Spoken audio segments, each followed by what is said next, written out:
jua senina resturang kekelengan Tuhan Yesus kerina kita ngawani perpulungan si tergabung ibas GBKP Cengkareng. Jumpa ke kita alu semangat si luar biasa ibas PJJenta minggu endah 28 Februari sakubas 6 Maret 2021. Sikap Pustaka Sibadia Kejadian pasal 6 ayat 5 sampai 8. Canah tema Tuhan ngidah kejahatan manusia. Seni natura kekelengan ni Tuhan Yesus. Turi-turin karena Nuah ras isi jabuna eda lanai bo asing bantah. Sangat menarik, terlebih anak-anak sekolah minggu.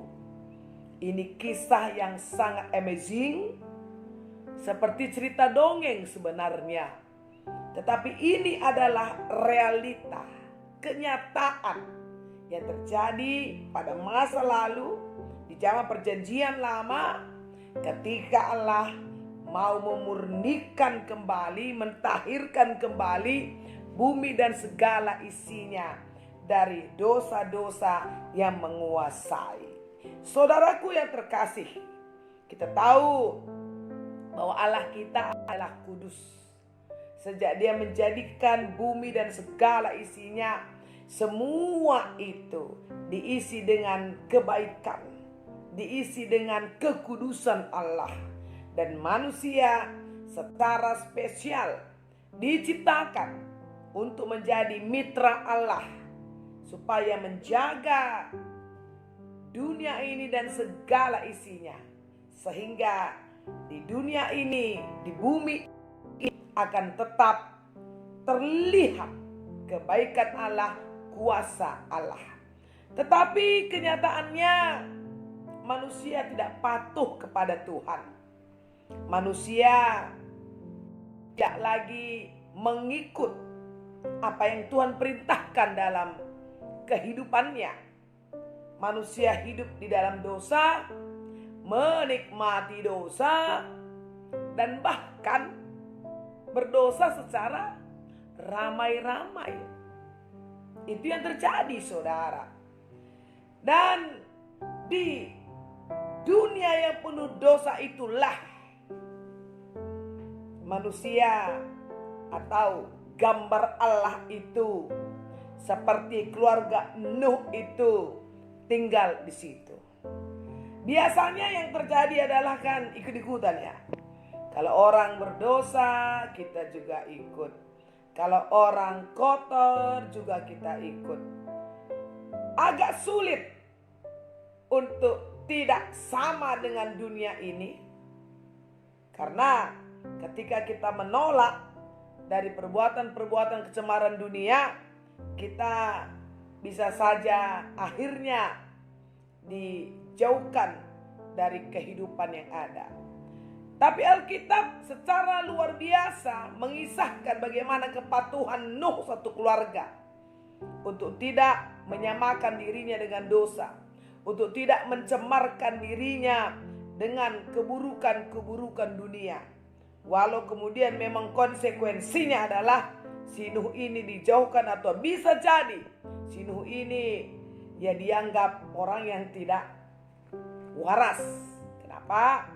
Karena ketika Allah memerintahkan membuat bahtera, ya karena akan ada hujan 40 hari 40 malam, kan akan ada banjir besar untuk melenyapkan, memusnahkan bumi dan segala isinya.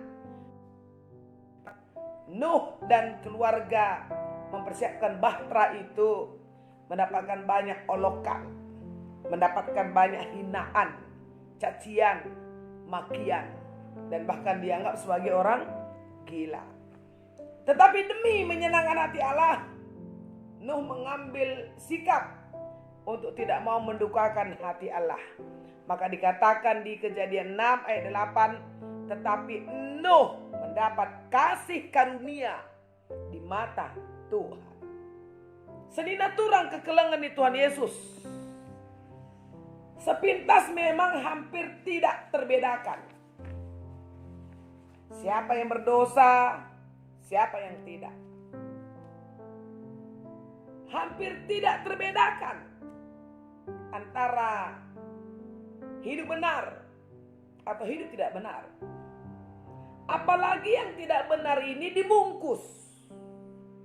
Ya, dibungkus dengan kesalehan, kemunafikan, melakukan dosa, melakukan kekotoran, melakukan kebejatan, ya. Tetapi semua itu ditutup dengan praktek keagamaan, bisa jadi kan? Ditutup dengan kedermawanan, ditutup dengan kesalehan, sehingga sulit membedakan. Tetapi pada waktunya pasti akan terlihat, karena mata Allah tetap memandang ke bawah. Ya, tetap memandang ke bawah, seperti kata Mazmur 53 di ayatnya yang ketiga dan keempat, saudaraku. Allah memandang ke bawah dari sorga kepada anak-anak manusia untuk melihat apakah ada yang berakal budi dan yang mencari Allah. Mereka semua telah menyimpang, sekaliannya telah bejat, tidak ada yang berbuat baik, seorang pun tidak. Di mata Allah tidak ada yang bisa disembunyikan. Di mata Allah tidak ada yang bisa dikelabui. Dia tahu kita munafik atau tidak. Dia tahu perilaku kita murni atau tidak.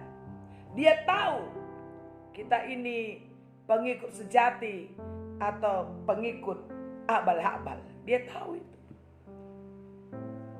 Oleh sebab itu, jangan pernah terkecoh.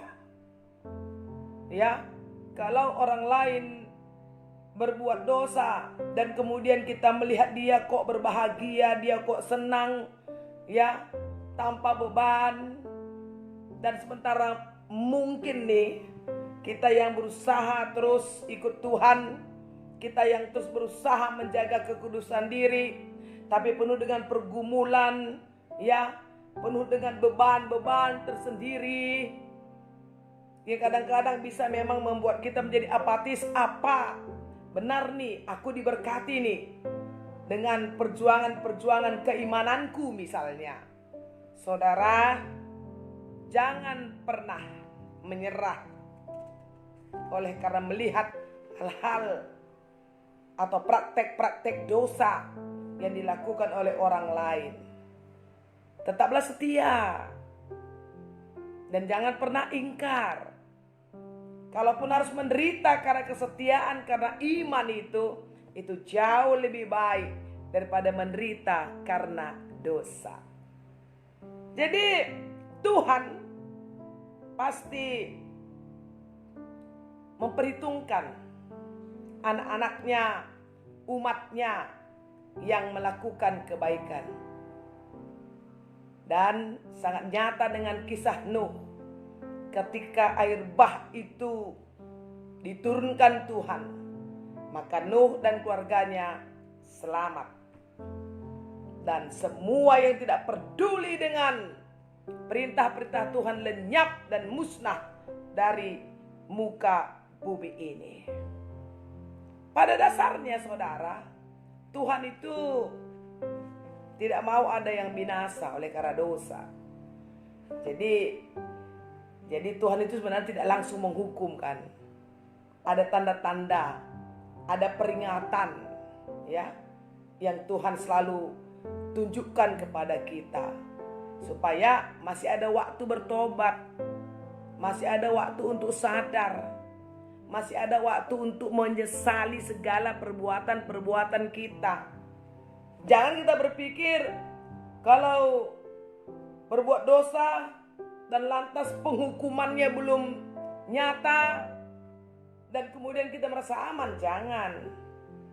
Karena pada waktunya Allah pasti akan mendatangkan penghukuman Karena Allah yang kudus itu, saudara, tidak tahan dengan dosa. Dia berbelas kasihan kepada manusia. Tetapi dosa-dosa yang dilakukan oleh manusia itu membuat Allah berduka, membuat Allah bersedih. Kalaupun dia menghukum, sebenarnya penghukuman itu karena kasih. Supaya manusia sadar, supaya manusia tahu bahwa Allah membenci dosa. Dan air bah itu adalah tanda Allah tidak menyukai dosa. Oleh sebab itu, dengan kisah ini, dengan bacaan di PJJ kita minggu ini, marilah kita boleh memahami kasih Allah yang besar ya kepada setiap kita, supaya setiap kita yang menyadari dosa-dosa kita, kita boleh bertobat. Karena kalau terlambat sangat berbahaya, saudara. Di Kejadian pasal 6 ayat 6 berkata, menyesallah Tuhan, terkadiolah aku, jadikan manusia. Allah menyesal. Kata menyesal ini bukan maksudnya bahwa ketika Allah menjadikan dunia ini, menciptakan dia, itu pekerjaan yang sia-sia. Bukan. Karena Allah berduka. Engkai bakal gue bagi, gitu ya. Anak-anak gue, si ku kelengi ke. Jadi untuk mengingatkan kita, menyadarkan kita, maka Allah menjatuhkan penghukuman. Jadi saudaraku yang terkasih, Nuh mendapatkan kasih karunia. Dan saya juga berharap setiap kita mendapatkan kasih karunia dari Allah. Karena kita tidak jatuh ke dalam praktek-praktek dosa. Seperti kata Rasul Paulus Roma 12 ayat 2. Jangan menjadi serupa dengan dunia ini. Kita harus berani tampil beda. Harus berani berseberangan dengan dosa. Walau mungkin kita akhirnya menjadi orang-orang yang tidak mendapat tempat di dunia ini. Ingat, kita gambar Allah. Oleh sebab itu maka kita harus selalu menampilkan gambar Allah di seluruh aspek kehidupan kita. Karena dunia ini dan segala isinya perlu kebenaran. Sangat perlu. Dan saudara dan saya, jemaat GBKP, adalah kawan sekerja Allah untuk melakukan kebenaran itu. Terlebih di masa-masa pandemi COVID-19, ini boleh menjadi sebuah refleksi pribadi kita. Selama setahun ini di dunia ini, terlebih di Indonesia, ada begitu banyak pergumulan. Selain COVID, ada bencana alam, ada longsor, di beberapa tempat ada kekeringan, dan di dalam beberapa minggu ini ada banjir. Di mana-mana angin puting beliung. Bolehkah ini menjadi sebuah perenungan bagi kita, bahwa ini semua bukan semata-mata karena bumi yang semakin tua,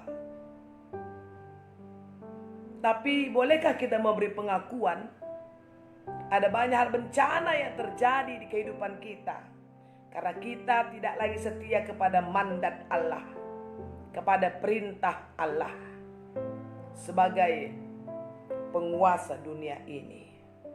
Kita hidup tidak tertib. Kita merendahkan diri kita sebagai gambar Allah. Kita menjadi orang-orang yang serakah, yang tidak memikirkan anak cucu kita, apakah ke depan ini mereka akan nyaman dan damai. Karena kita sudah menghabiskan sumber daya alam untuk kepentingan pribadi kita. Jadi mari saudara, kita punya tanggung jawab menyelamatkan dunia ini, memulihkan kehidupan ini. ketika Allah menjadikan Taman Eden dan dirusak oleh dosa. Dan tugas kita adalah oleh karena kasih karunia Yesus yang sudah menebus kita di kayu salib, kembalikan lagi Eden itu supaya menjadi tempat yang nyaman, penuh damai sejahtera bagi seluruh umat. Tuhan memberkati kita. Sampai bertemu lagi minggu depan. Dan pastikan saudara dan saya tetap setia mendekatkan diri kepada Tuhan. Terpuji Tuhan Yesus. Salam kemenangan. Badai pasti berlalu dan indah pada